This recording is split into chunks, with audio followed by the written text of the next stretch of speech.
Hello, welcome to Computer Tech and More. Today we're going to be taking a look at another Royal College keyboard. This one is the M75, so it's a 75% keyboard. The exterior box is not particularly interesting, so let's go ahead and open it up. That is probably not a great start, the fact that the keyboard is already turned on and draining its battery life while still in the box. So first things first is we're going to turn the keyboard off. Alrighty then, so I got the keyboard off. We're going to take a look at it in a second. So inside the box, we got some extra switches. Looks like they are MX style tops and 3-pin on the bottom. Those look really shallow for some reason. Here's your keycap puller and switch puller. And it comes with a USB-C to C with an A adapter cable. So I would like to see more brands doing this. This is a $110 keyboard, but just more companies include just a real simple adapter, because then this is basically future-proof. As more and more computers becomes USB-C only, it'd be nice if, well, they had USB-C only options so you didn't need to buy adapters. But other than that, this is just a basic like rubber sleeved cable. It's not particularly nice feeling, but it should be perfectly adequate for this keyboard. Which, speaking of which, let's take a look at right now. So here it is. I think it looks pretty nifty in this color scheme. It kind of makes me think of a cloud for some reason. Maybe you think of something else when you see it. I guess it's just something about the color. Well, there we are. It is a double shot keycap.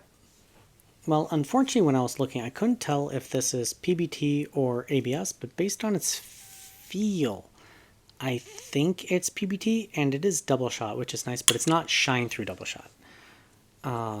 So that basically just means that the light from the LED right there, north face, will shine but illuminate the area around the keys, but will not shine through the key, illuminating it that way. And this does appear to have holes for both 5-pin and 3-pin style MX switches. So you can switch it out to whatever kind of key switch you prefer the best. And of course, you can always completely swap out the layout, but then you're turning your $110, $20 keyboard into a much more expensive one. So that is for you to justify. Let's continue exploring the keyboard. So, whoa, wow. That is not very stiff, but when it's down on a desk, it may not matter. Not sure what the point of this is, but there is your dongle, and you got, that looks like charging, and that looks like computer. So it looks like you could just plug this in with USB pass-through. I'm going to need to confirm that extra. It'd be really cool if this keyboard had USB pass-through. I don't think it'll work wirelessly for pass-through, but wired? Yes, yes please, yes please. I love USB pass-through. And not enough keyboards seem to have it, without needing like a second cable anyways. The rubber feet on it feel adequate. That is just fine and dandy, and the second level, that is much better than the mid-level. So I would do the bass, but I don't think that is particularly great. If you're, I'm sorry, that is really close. The default on this does have a little bit of an angle. So if you like your keyboard perfectly flat, this is not the keyboard for you. And the keys appear to have a little bit of a curved stance to it, which is perfectly fine with me. Let's see, I did say it's a 75% keyboard. You have your control knob right here. I hope this is clear enough. So hitting the control knob, you can adjust what is on there. So Bluetooth, USB, Bluetooth 1, Bluetooth 2, Bluetooth 3, R or AT. Is that an ATN or RTN? Anyways, you press it again, you get the battery, USB, Windows, volume. So it really only does two things, but I don't personally care that much about the little screen, But in terms of implementation, this is probably one of the better ones I have seen, instead of having this giant thing taking up, I'm going to say, valuable space on the keyboard, especially something this compact. Continuing to explore the keyboard, that's the lock. Speed up the lighting, slow down the lighting. I guess that's change lighting effects. And you have page up, page down, pause, and then it has secondary functions for end, home, print, screen, and volume there, play, pause, rewind, music media, computer one. I don't know what these are. I can't read them well enough. And then Windows, Mac, so it would be FN, press that for each of the modes. So I personally really like it when a keyboard has the secondary functions printed on it, telling you exactly what they are. But these are a little bit on the dim side, but it's not too bad. So I would give it kind of a pass with regard to that. Okay, before we plug it into a computer, let's do a quick listen.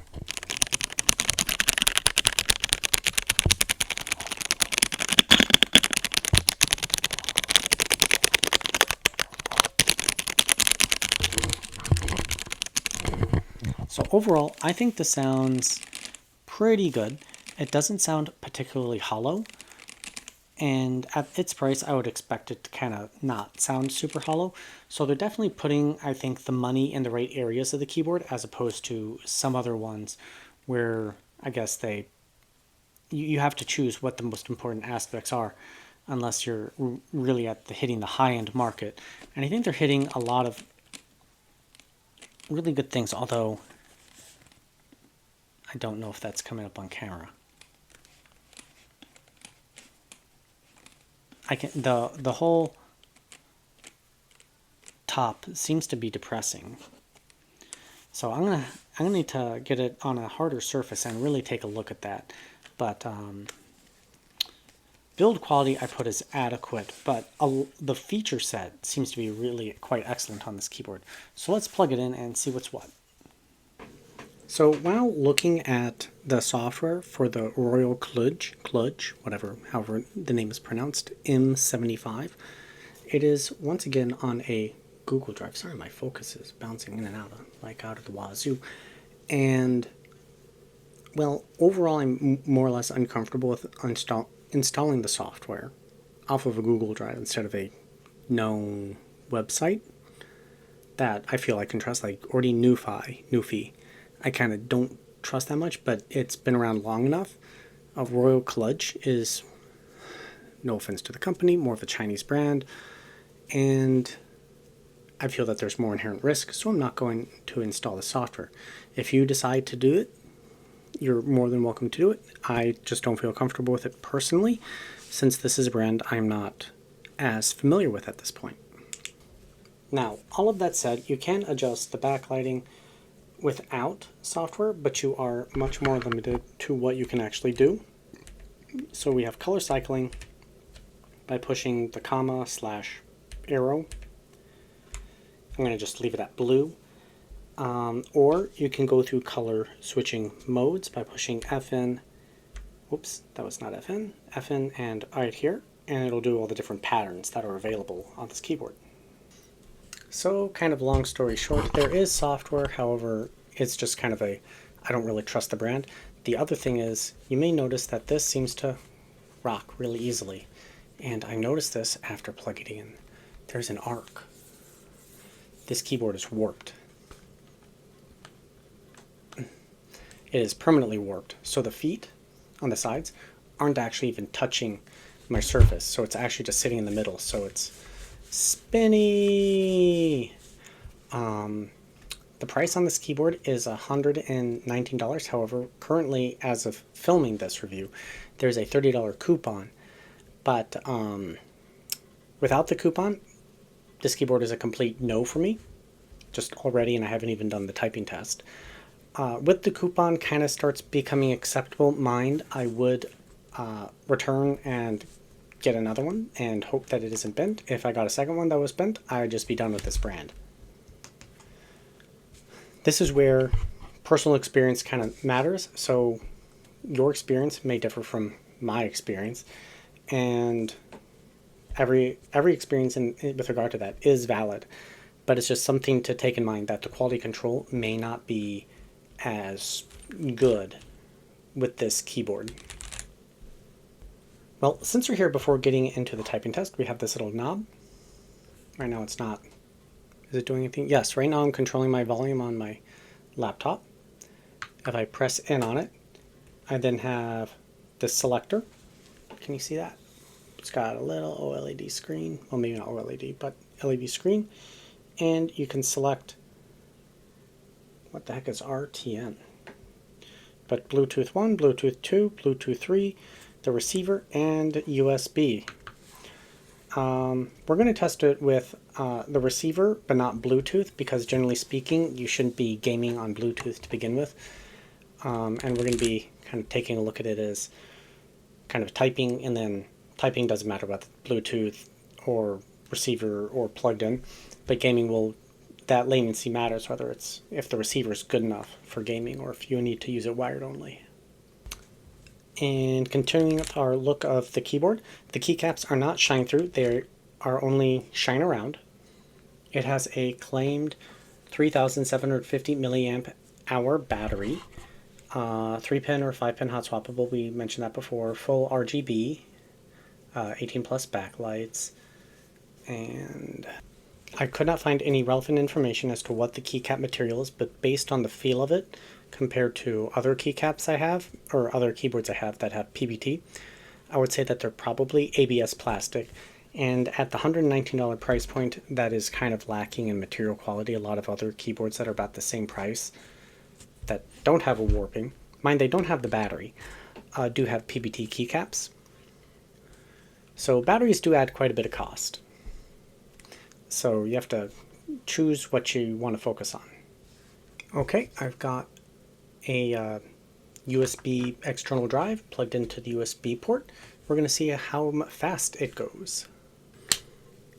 Well, taking a look at the screen, you can see the accessibility on my drive right there. And its speed is only at 35 megabytes per second, and this is just to like load up the files into it. This is giving a very strong indicator that this port is only USB 2, since the speeds line up very well. But just for sake of argument, I'm going to rotate the plug because sometimes weird glitches happen. So I'm going to hit stop. Okay, so yeah, definitely I just rotated it. It's USB 2 speeds, which doesn't matter that much in terms of like actual using the device. So you wouldn't use this for like external drives, which is kind of the point of testing it. It would be nice if this was USB 3, that would be kind of stellar. But USB 2 is plenty fast for like a mouse or a controller to be hooked up to this.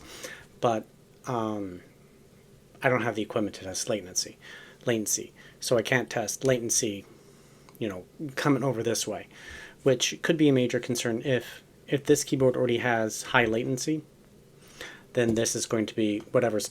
Sorry, I'm pointing at the thumb drive or the external drive, but this would be like your mouse, your wireless controller. Whatever's over here is going to have even more, so it's going to be even worse response. And this undoubtedly is not going to work in wireless modes. So with the receiver, you're going to be stuck with it in wired only mode, just for a point of reference.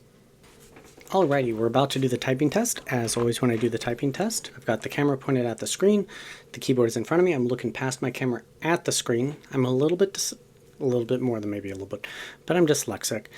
So I'm not the world's best typer, but I can type without looking at the keyboard in general, except for like the number row and probably the punctuation, just because the number row, it's not, doesn't have a numpad. I can do that without looking at it. Anyways, that's beside the point.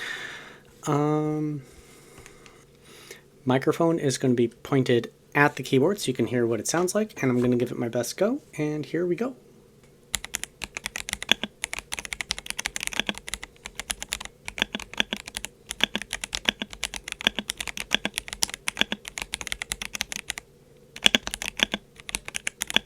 Oops.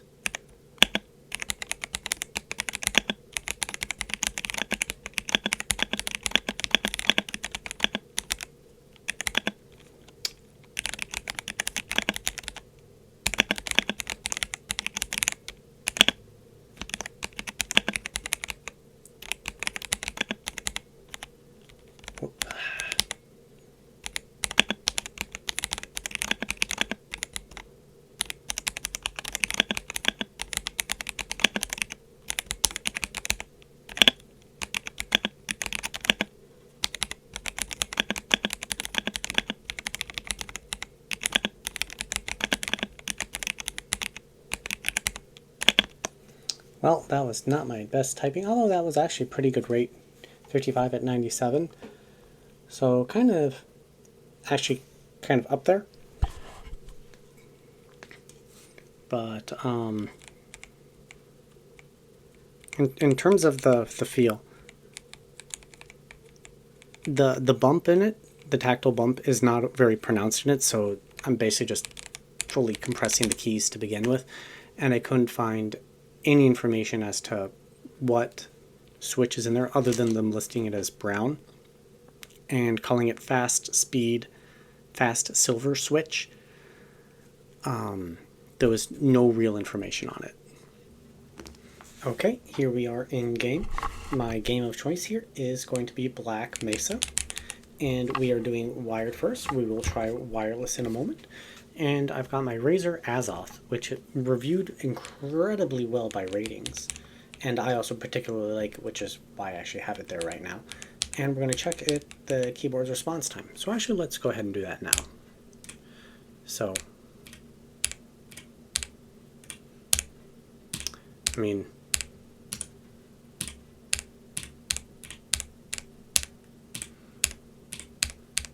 I visually, like, the human eye, I can't tell the difference. And based on just, I mean, I know I'm not in combat right now, but visually, I can't even see the difference. Forget about Freeman. Who the heck are you? I thought Barney was supposed to be here. But yeah, it's hard to, like, check response time without professional equipment, and that's not really what I'm doing at this point. Ooh, we got a Groot or Grunt or whatever they're called. Watch out! Bum bum bum bum bum bum bum. Barney, don't go out there.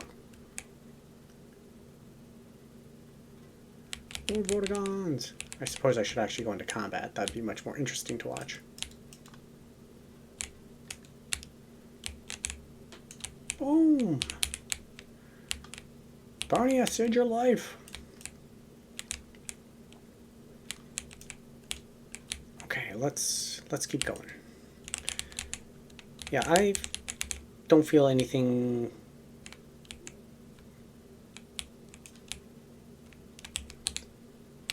Like, the response time of this feels just fine and dandy. I would have no qualms about using this as like a daily driver.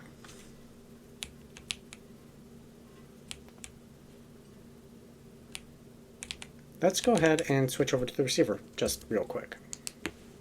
Okay, then I guess we use the control wheel. Not the fast. Oh, hey, there we go. So you use the scroll wheel, you click on it, you scroll down, you click on it, and boom, we are up and running. All right, let's.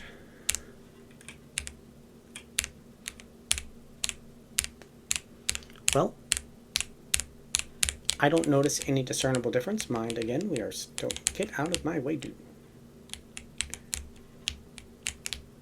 We are not in combat, but as I'm running around, definitely don't feel any problems with it, which is good.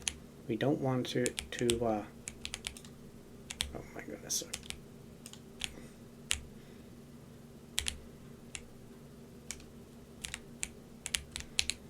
We don't want it to fail any delay or lag whatsoever. So that is definitely a plus so far.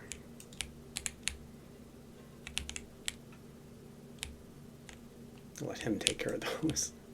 I'm being attacked. Can't even see what's attacking me.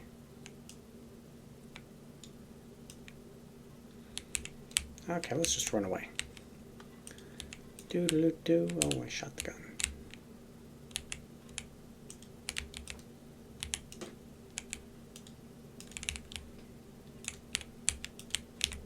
Reload. Holy crap. Anyways. Yeah, I think you could be overall happy with the response time with this. Whether you find it good enough quality or not in the other realms that I've already kind of mentioned thus far. So this is going to be like halfway conclusion, halfway like analysis to another keyboard. So I have my Azoth right above it, and you can clearly see that they are like near on the same width, and that would be the main reason to go with this type of keyboard. Is it gives you almost I'm going to say pretty much all the same functionality you get in a 10 keyless, maybe minus like 1 or 2 keys, but basically all the functionality, it just puts it vertical. But you get a much smaller form factor. Basically it's a 65% with an F row. That's what you're getting. And for me, it gives you a lot of desk space for mousing and gaming and stuff like that, while still giving you a great typing experience. Mind, everybody has their own preference in terms of a keyboard and its styling. So if we compare the vertical height of the front, this one is slightly taller, which means its keys are just ever so slightly higher off the top. And if we compare the backs, this is actually substantially higher, like more than the front is. So if we, you get that idea. So that means that it's actually at a steeper angle, which I don't even know why it has. I'm sorry, I knocked my camera again. It has feet. So this kind of leads me into the conclusion for this keyboard. Quality control appears to be an issue because of this bowing on the bottom of it. Now, it could be that the battery on it is actually swelling, which indicates very poor quality in the batteries that they're using. It could be just warping in the plastic, in which case it indicates that they've got very poor quality control in their manufacturing process. Or it could be any number of things kind of in between. But either way, it's not very good for this keyboard. Number two, their software is only on a Google Drive, which I personally question, because I would think that they want it on a real website. You know, even if technically that clicking the download link just goes to the Google Drive, grabs it, and downloads it. It just looks better. I don't know if it's any more or less concern. I'm not that technological in that realm, unfortunately. But the form factor looks good. The functionality of it is really easy to use. This control knob, incredibly easy to use. It has the nice little indicator that tells you its battery, the mode that you're using Windows, and even has like the volume little rocker down there. So it's just basic, simple information that is just right there. It is in many ways a more appealing view than what I get on the Azoth, the screen. I personally just don't care about the screen. So that functionality is great, but just kind of other things surrounding it make me go, not exactly the best keyboard in the world, but also its price tag, it's not the best keyboard in the world. So at its current sale price of $90, so regular price is $120, $30 off. I would still want to get it fixed, no bow, but I would consider that an acceptable price tag, considering that you can fully customize this keyboard with switching out the switches if you don't like them. You can replace the keycaps if you don't like them. But mind, at that point, you're paying for a lot more for this keyboard. So if you are looking for something to get started, you can then tweak to be your own over time, over the next couple of years. This may not be a bad choice. Mind, the software is questionable to me at this point, but I mean, it all depends on your budget. But for me, I would say no, but I'll let you make your own decisions, because I'm just here to kind of talk about my experience. Anyways, thank you very much for watching Computer Tech and More. If you got suggestions for other videos, please leave it down in the comments section down below. And if you've got constructive criticism for me on how I can improve my videos and formatting and stuff like that, I'm welcome to constructive criticism. Just don't hate. I don't need you in my comments section. But if you've got ways that I can actually improve the videos to a way that you might like it better, then go ahead and leave it there. I've got a Patreon page. I really appreciate the support. I'm really doing a lot of fan testing right now, and I would like better professional equipment. I know I'm a small channel with a small subscriber base, so I'm working through that. Anyways, thank you, and have a great day, and I'll see you next time.